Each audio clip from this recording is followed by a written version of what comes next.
Hey, what's up? Malcolm Smith, GHM Transportation, President and CEO. Welcome back to the channel. Just dropping some gems, dropping some knowledge. You know, that's what I do. So today we're gonna talk about the challenges of the dump truck. And just see, this is stuff that people don't tell y'all about. Like, they don't talk about them struggles, how they got there. Like, that's really, I ain't gonna lie, like when I be hearing different stuff, like different business, I'm like, all right, I hear that, like, but what I'm about to, like, what I'm gonna have to worry about, what I'm gonna have to, what I'm gonna be up at night worried about, you know? So today I want to talk about the challenges of the dump truck industry and the things that can be hard, that can really be like, dang, bro, we got to deal with this, bro. Like, it can be tough. And some of the things you can't control, like one of the things I said in my last video, fuel prices, the fluctuation of fuel prices, man, when I tell you, like, it hurts. Like, I remember the first time fuel went over $4 a gallon, and we used to be able to put $100, what me and my brother called $100 specials. We used to be able to put $100 in the tank, and it may last 2 days. Like, you talking about you making $800, $900 a day off $100, and then another $800 off the same $100. You know, so pretty much $50. And like, that was when fuel was really cheap, but then it went over $4, and we had to start putting $200 a day just for 1 day. And that eats at your margins, and that can be really tough because you start to see your fuel bill and you're like, dang, we were spending $400, $500 in fuel a week. Now we're spending $1,500 to $1,700 a week in fuel. And what can you do? Like, it's really nothing you can't call Biden and be like, hey, bro, you need to go on lower them prices, bro, because y'all tripping at the White House. You can't. So you just have to eat it. But there are things that you can talk to your clients about fuel surcharges. Fuel surcharge is when fuel goes over a certain point. You put it in your contract, or whatever, you know, if you have a relationship with them. Fuel goes over a certain point. If it goes over $4, every amount over that, they give you X amount of dollars or cents. Like, it's, you know, that helps to kind of, you know, minimize fuel. Does it put you back where you were at? Not really, but it does take some of the brunt off you. So fuel surcharges is one thing that we try to negotiate. And it's crazy because before fuel went over, we hadn't heard much of fuel surcharges in the dump truck industry.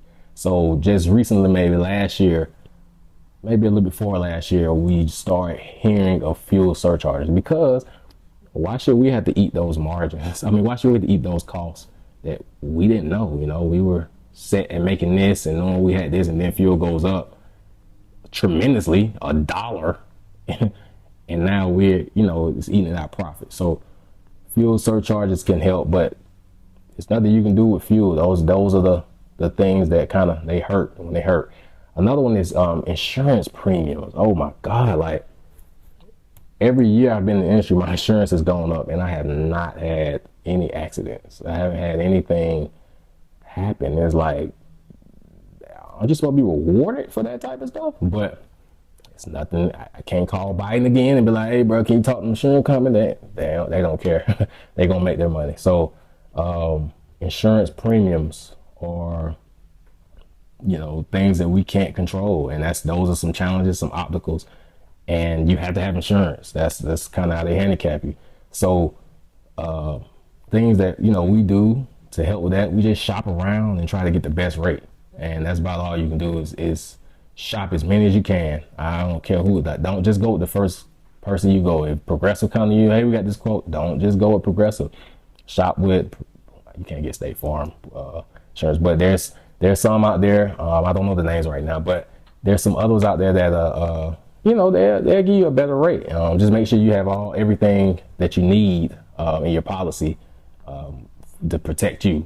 You know, sometimes get a lower rate. They may take something out that you may not see, and say if something happens and you're not covered, it may not have been good for you to take that cheaper rate. So insurance is one that it bites us in the ass too. So another one we talk about is I'm not gonna say driver shortages. I mean, I know there's a hiring shortage, but I'll say hiring good drivers. that is, I guess, if somebody can solve that problem, then they'll be a very wealthy person, because hiring good drivers or finding good drivers is very tough. It's like, I don't know, like people just, they put on this representative when you meet them, and you may think, and not everybody, but you may think, okay, they're a good candidate. Of course, you're trying to get the job, but then they get in trouble. They may do well, but after a certain period of time, they start slacking. You like, oh my God, all this, the resume, they gonna lie. They said they can so they can build your house. They can't even screw into a piece of board. And you get those type of people. But one thing I try to do, I don't know, like I kind of, everybody I hire, I know this may be a bad thing, but it's just how I look at everybody I hire that I feel is a good person. I kind of look at them as family. So if I wouldn't bring them to my house to have dinner, I don't think I should hire them. That's just the way I look at it. I try to create like a family culture. That's what has pretty much kind of helped me, but I have had bad drivers as well, but hiring a good driver is very tough. And those are the things that people won't tell you, like, oh man, you get a truck, put a driver in it, and man, I'm telling you, be good, man. Just put that driver here, put that driver there, put that driver. But they don't tell you, like, they gotta be a good driver, especially if you're doing night work, because you may be asleep at 3, 4, 5 in the morning whenever they out, 12. And what if they don't really know what they're doing? They don't know, they just doing whatever. You're going to get a lot of calls at night, and it's going to frustrate you. And you're going to be up at 2 a.m., 3 a.m., 4 a.m. You be like, man, you know what? Maybe I just need to cut the night work. So it can be very tough, very challenging. Another challenge in this industry is it can be stiff competition in this industry. When I say stiff competition, trying to get on with certain companies that may have gotten with who they want. They may have been rolling with this certain company, or they may have chosen this certain company to get them trucks and whatever, and they may not want to deal with you one-on-one. They may say, hey, you got to go through them. And what that creates is, if that person is the only person that you can go through to put your truck on with another company, you better hope that that person has negotiated that rate high enough to when they take their percentage, you're still able to eat, you're still able to make the money that you need. Because what happens is that middleman, he gonna chop it down. If the rate is $100 an hour, and he has to take his cut, let's say if it's 5%, that's $5. Yeah, that's $95. But maybe that doesn't work for your break-even point. 95 may not be what you need. You may need 100, you may need 105, whatever that may be. And that is the tough part about our industry. Is sometimes the middleman. Now, sometimes it can be good, because you don't have to deal with trying to find work, and that middleman, whoever, he may have a relationship with 3 or 4 companies, and he may can keep your truck rolling. But even that, sometimes it gets a little messy, because you like, all right, I'm going through him. Why can't I go directly? Sometimes companies don't want to talk to you directly. So that is a tough, a challenge to deal with in our industry as well, which is what I really want to do. I really want to evolve into that guy, but I want to make the rates to where everybody's eating and they're happy. And if I had to take a lower percentage or no percentage at all, as long as my trucks are on and can get on and keep and stay working, I wouldn't really care. I want everybody to eat. I don't care about trying to make $5 an hour off this dude. I get it, it's business, but I want people to eat, man. I want people to be able to put food on their tables for their family and grow and achieve. So, but back to the challenges. Yeah, it can really be a challenge. It can create stiff competition to get in and get your foot in the door. But there's ways you can do it. You just have to stay diligent. Sometimes those people, they don't handle the contract well. Sometimes they may retire. Sometimes they may they may really trust you and say, hey, I want to put you on and give you an opportunity to do, the same thing as them. So, but it can be a challenge starting off. Another thing, and I talked a little bit about it on the other video, is cash flow issues.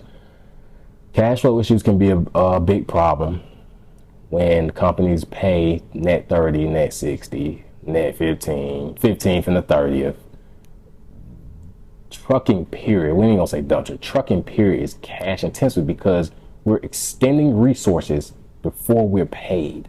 So that means we're putting our money on the line in hopes of being paid on the back end, in a sense. So, that is, and of course that's with any business, but with ours, it's like trucking can be like a black hole. You can put some money in and sometimes you may not get what you put in back. So, cash flow is very important with trucking. Dump trucking is, with maintenance, with just all type of things, man, we have. And so factoring companies is what helps. They, 3%, they can have it. They can have it. I'm telling you, they can have it. Like I'll give it to them, they can have it, and I keep rolling. I can get my money. If I finish from Monday to Friday, I submit my invoice on Friday, I get my money on Saturday. They can take it. Instead of getting my money 60 days, 30 days from now. Nah, that's not gonna work, because you get back in expensive. You start using credit cards. You start putting fuel on cars, and you start trying to pay people, pulling loans. It gets messy. So factoring saves that cash flow deficiency. And if you listen to this video, TBS is a good factoring company. They will really, they're very diligent. As long as the customer that your client has a good credit history of paying their bills, that's what you have to look out for, because if they don't, then you may be on the hook to pay that money back that they may have given you, or they're not gonna even deal with them at all. They're gonna do a credit check. So just make sure that customer has a good credit history of paying their bills. TBS, I'm shouting y'all out right now, so you might want to give me a little cut. Another challenge is equipment maintenance. And what I mean by that is, just think about you driving your car and something happens. And okay, you may have some money saved to get it fixed, but then boom, a week later something else happens, something unforeseen. And you get it fixed, you got money, and then boom, something else happens.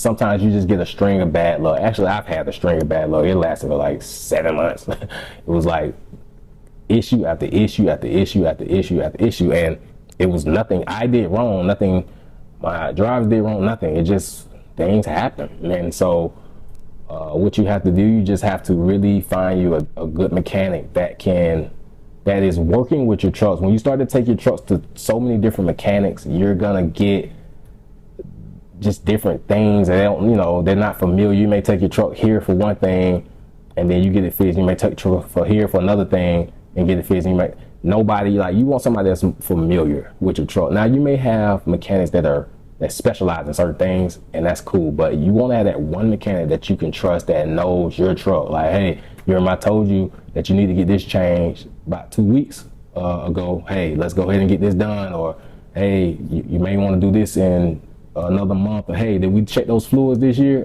Change those fluids this year? Hey, you need to go ahead and get those done. And when you create a relationship like that with your mechanic, sometimes I wouldn't recommend this, but sometimes they may fix it and say, hey man, go ahead and make some money, come back and pay me. You may not have the money at the time. So is having a relationship with a good mechanic that can help you with having those steady breakdowns, because it's one person that knows your trucks better than you. So that's another challenge in the industry. Another one, and this is not it's a challenge, is dealing with regulations and permits, and certain companies want different things, and one minute they want this, and then the next year they changed this, and it's like, wow. Like, I remember when we first started, we didn't have to have a workman's comp policy, but then the next year they wanted a workman's comp policy, then they wanted waiver of subrogation, and now we got to pay another premium for another policy. It's just like every year something is different, and so that can be very frustrating. But as long as you know, put up your money, and don't choke. You can make a lot of money fast, but make sure you're putting up that money, putting it to the side, because there are gonna be rainy days. There are gonna be things you didn't know of. There are gonna be unforeseen expenses, and you don't want to be looking like, man, what we're gonna do. So those are my things, those challenges I want to talk to you guys about in the industry.